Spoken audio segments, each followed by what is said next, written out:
How does one actually prepare for life? I'm genuinely asking because I don't know. I mean, we spend so much time hyperfixating on what could be or what we could have done differently, but it never actually pans out the way we think it's going to. You're always gonna say you too when the waiter tells you to enjoy your food. Your crush isn't gonna confess her undying love for you even though you wish she would. So what's the point? I mean, people choose a major when they're 17 and then completely change their career paths once they graduate. We spend so much time trying to plan out our lives when in reality we have so little control.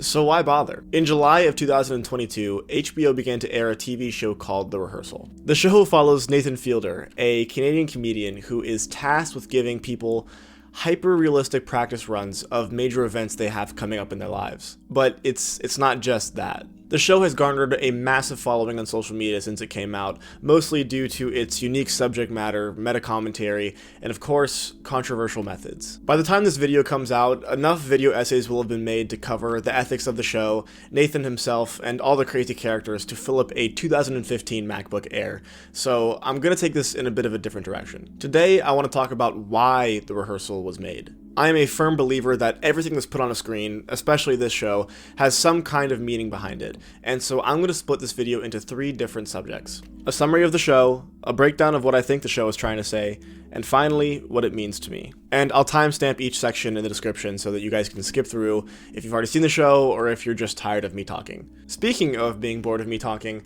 I think it's finally time to delve into the 9 circles of Nathan Fielder's hell. Ladies and gentlemen, I give to you The Rehearsal.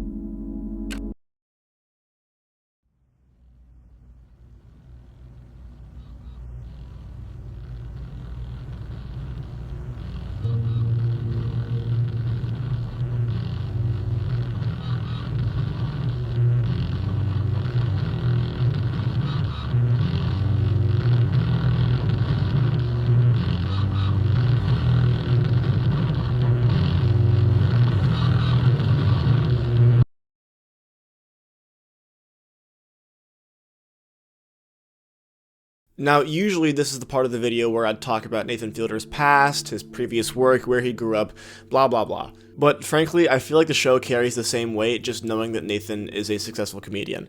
I don't think that knowing the context of his life and giving you the Wikipedia page would really help you understand what I'm trying to say. If you really want more information on Nathan himself, I'll link a video to Ro Ramden's video on The Rehearsal in the description, because I think she does a really good job of covering his background and covering a lot of the topics that I'm not going to be talking about in this video. I know I briefly commented on what The Rehearsal is about in my intro, but I feel like just describing to you the first episode is enough to help you understand what's really going on here.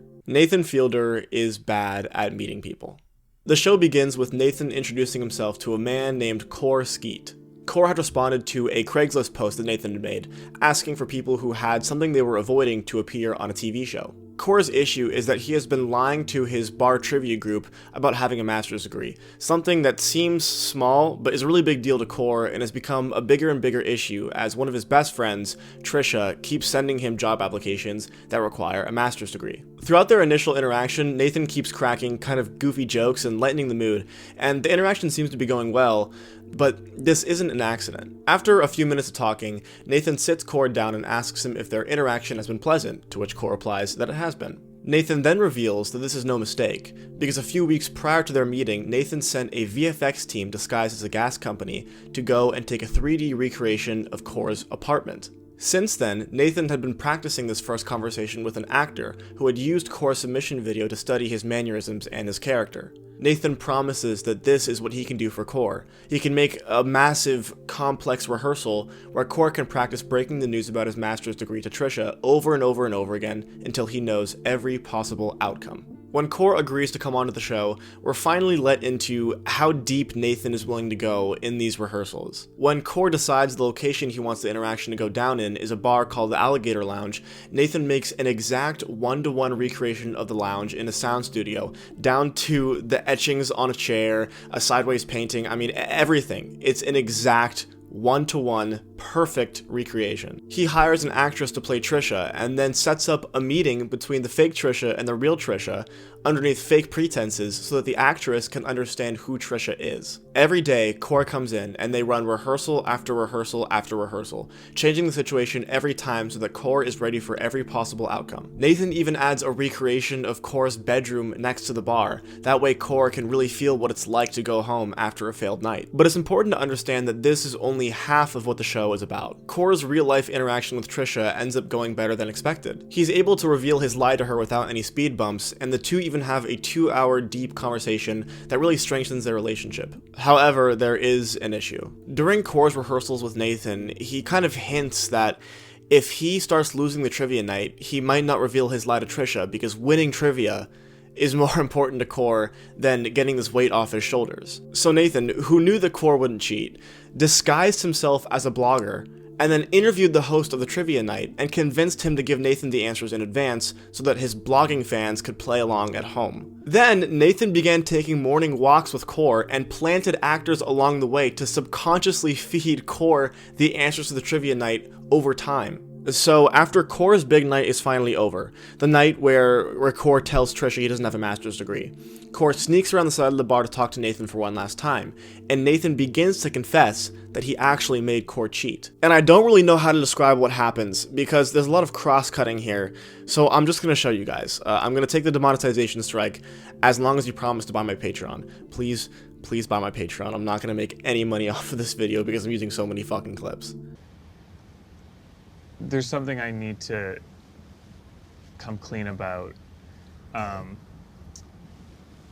So I knew what the trivia answers were going to be tonight, and I taught you them in advance without you knowing.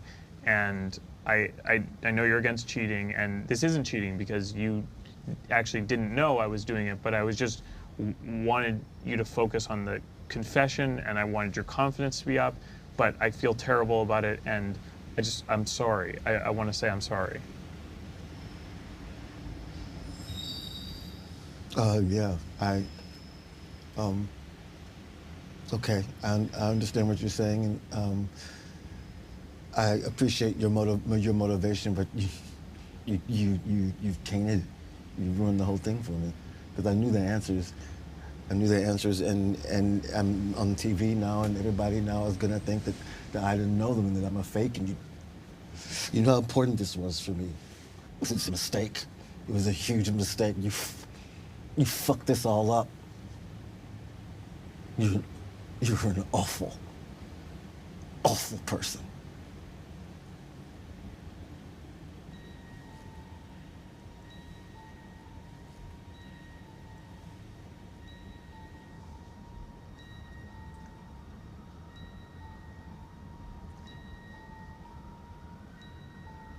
I think you're a great guy. Like you're a great person. Oh, well, thank you for the compliment.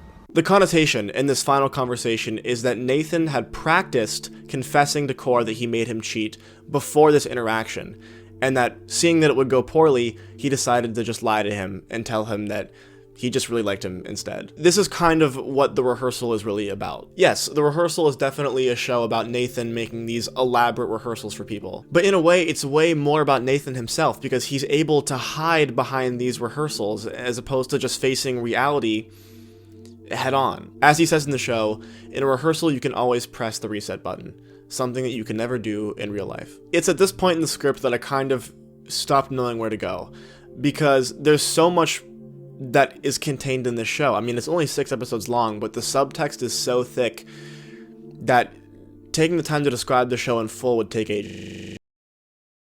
I don't know, do you think more authentic? I'm like trying to...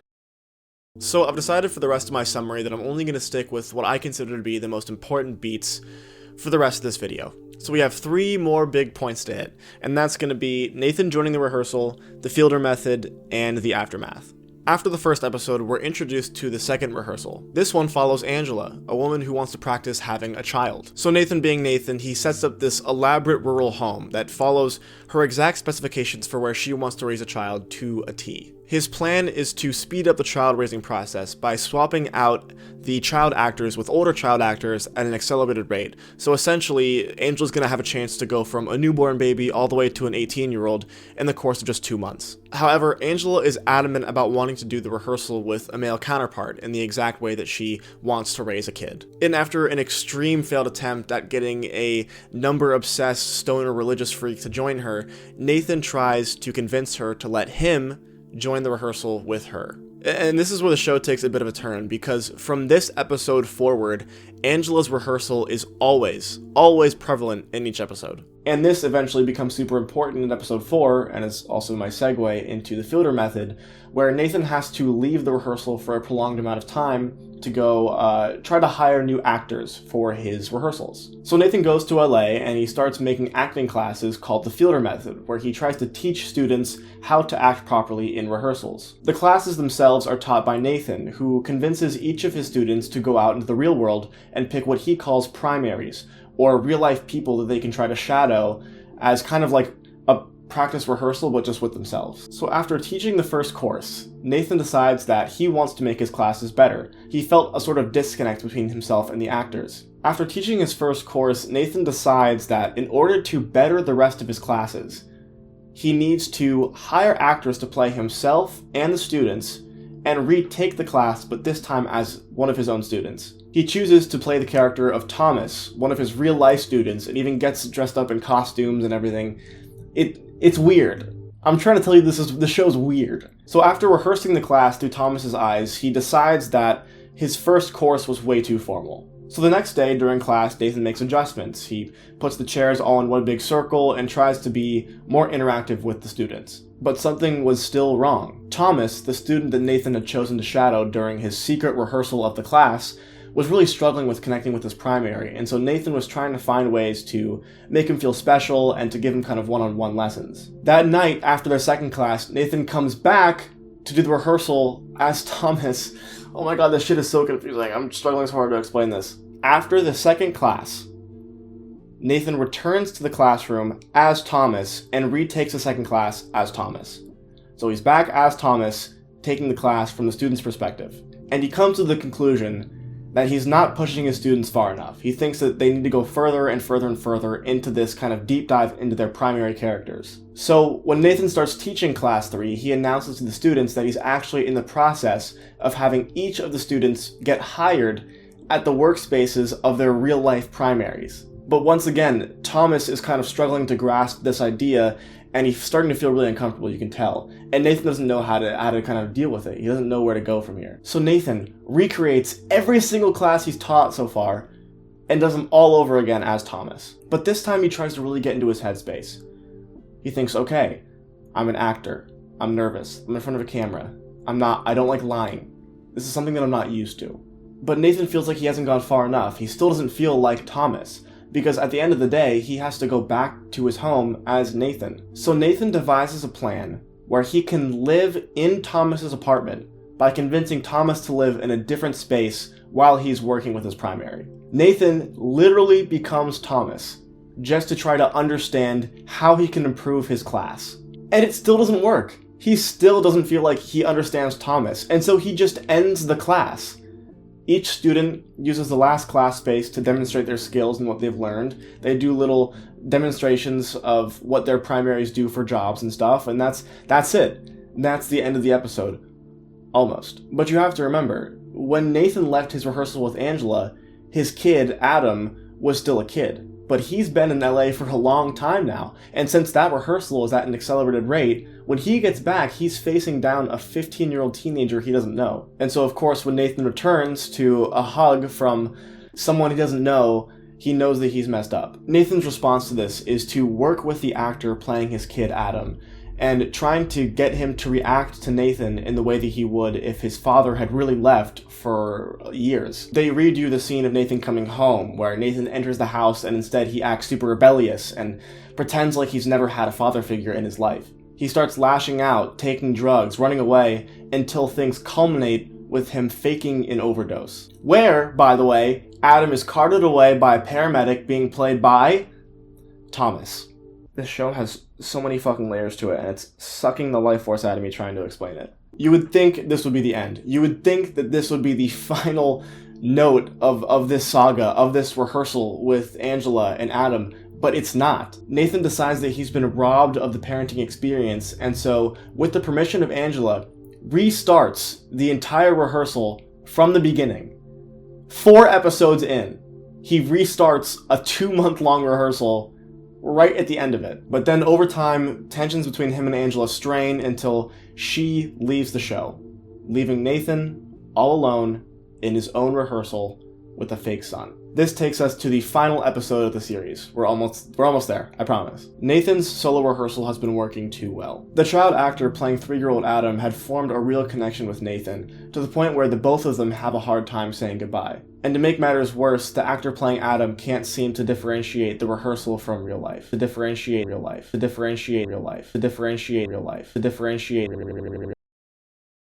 The child actor's name is Remy, and the reality of his situation becomes more and more bleak when his mom reveals that Remy grew up without a father. So Nathan makes an executive decision to put an end to the rehearsal and spend the rest of the show working with Remy to try to help him get over this feeling that Nathan is his real dad. He visits with Remy and his mom, and the two of them work together to help Remy realize that, yeah, they were just playing father and son, and it was all for a TV show, and all seems well. But of course, this isn't enough for Nathan. Solving the problem has never been enough for Nathan. He always needs to find out where he went wrong and fix it in the most backwards way possible. So in classic Nathan fashion, he starts rehearsing. He tries to see if he had talked or interacted with Remy differently while they were filming, if that could have helped things, or he tries to see, if he had kept Angela on, if that would have helped. But none of this seems to be working. So in a last-ditch effort to understand where he went wrong, Nathan and a different actor who played Adam go and visit Remy and his mom. The two hang out, and it's really wholesome, and Remy's mom seems to be signaling that he's doing a lot better. But then Nathan asks this: "Where did you get your sweater?" Nathan and a different actor who played Adam begin rehearsing as Remy and his mom during the time when they were filming the parent rehearsal. They would pretend that they were coming home from set, and Nathan would try to work with Remy as his mom, and it gets so fucking convoluted so fucking fast. But it's the last scene of the show that's the most telling. About what the show is, about what Nathan's goal of it was, and about what it has to do in regards to me. I'll let it speak for itself. Oh no, you got me! Tickle Monster got me now. What the heck? That's weird. But you know what? It's okay if you get confused. It's okay if you get sad. Because no matter what you experience, we have each other. And I'm always gonna be here for you. Okay? Because I'm your dad. Wait, I thought you were my mom.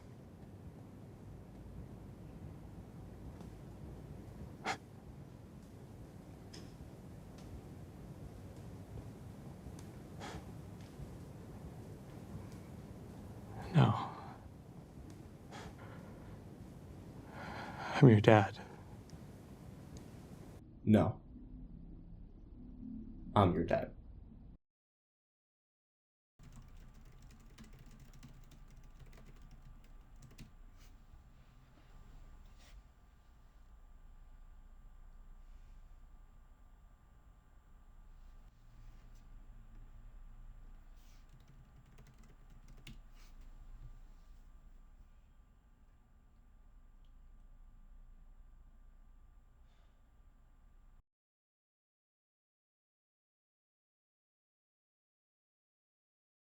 Nathan Fielder is bad at meeting people. The rehearsal doesn't work without Nathan's awkward persona. And yes, I am slightly referencing the fact that his bad social skills probably help him with interacting with people in strange ways, but I'm more talking about the narrative itself. It just doesn't work without this fact. Nathan Fielder is bad at meeting people. Nathan Fielder is alone. Nathan Fielder is closed off. Nathan Fielder cannot express his emotions properly. But what if I told you there's a way to be someone else? Someone who looks like you and talks like you, but isn't. A place where you can be vulnerable and be open, but you can always hit the reset button if all goes wrong.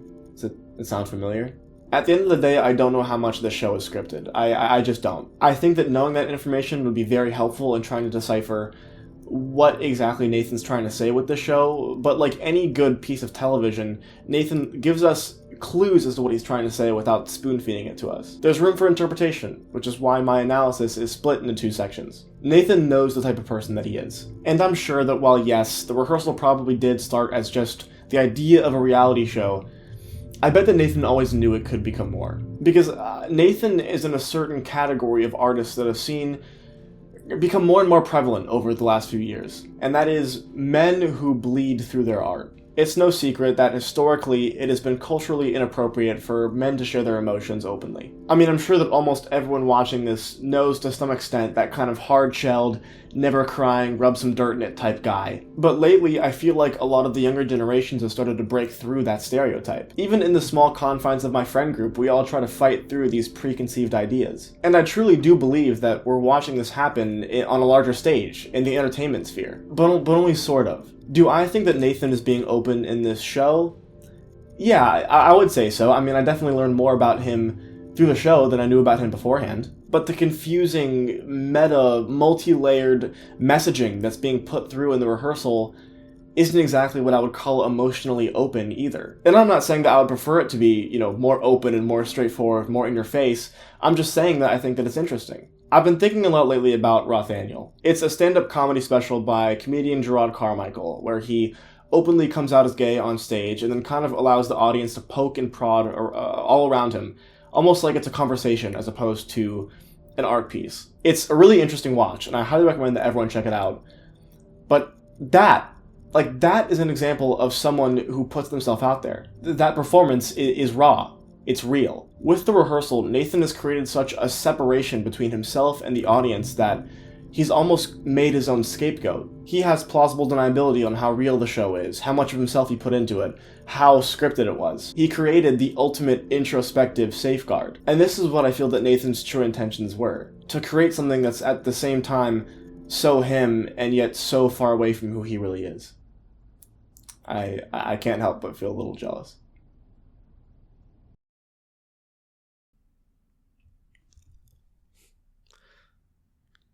Don't you pity me? I mean, all of this is so vain, right? Oh, Jackson wants you to think that he's emotional. Jackson wants you to think that he's fucking deep. I spend a lot of my free time digesting introspective media, whether that be Schenectady, New York, or The Rehearsal, or The fucking Inside, right? And every piece is about a man who deals with his trauma through their art. But they're not.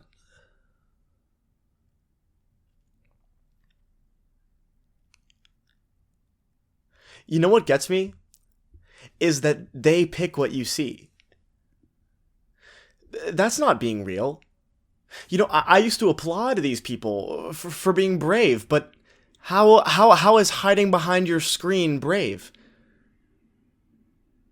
You know what is brave? It's not reading off a fucking script. And I should know. None of you are real.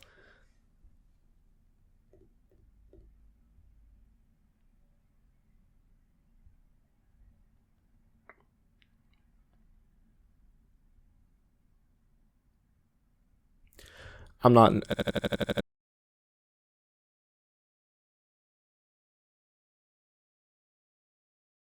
What is it that I do here?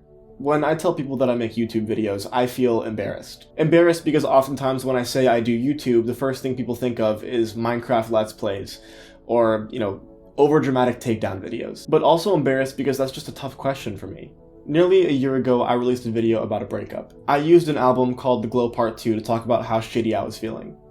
So what is it that I do here? Because yeah, I started this channel by making stupid documentaries for my film class, but what is it that I do now? I don't know. I think I finally found an answer to that. The second that I watched The Rehearsal for the first time, I knew it was special. This idea about openness in art is something that I've struggled with so much in this last year. This idea of openness in art is something that I've tried to find balance in for a long time now. Yes, I think that it is amazing that these male filmmakers and directors and comedians and TV show hosts and writers are finding ways to be more emotionally available. But something about it feels fake to me still. It's like I said before, it's manufactured, it's scripted emotions. I'm all for introspective art, but I know firsthand that pouring yourself into a project is a start of a solution, but it's sure as hell not the whole thing. Just because I made a video about the glow part 2 doesn't mean that the second I put the video out, I was automatically healed of my bad thoughts. I mean, that took serious effort on my part, and with Nathan, that's no different. The Rehearsal has been renewed for a second season, and I'm extremely curious to see where it goes. And I hope that it learns from its very real consequences how to better itself. But I also hope that Nathan is looking for other places to get help besides just the television medium. And you want to know the ironic part?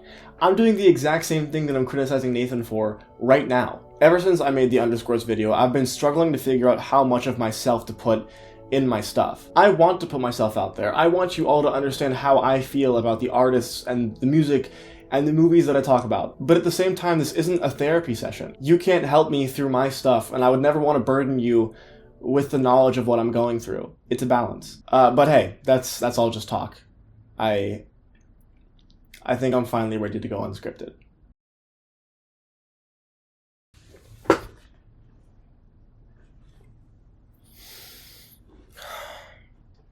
It's me, for the first time ever, sitting in front of you with no script.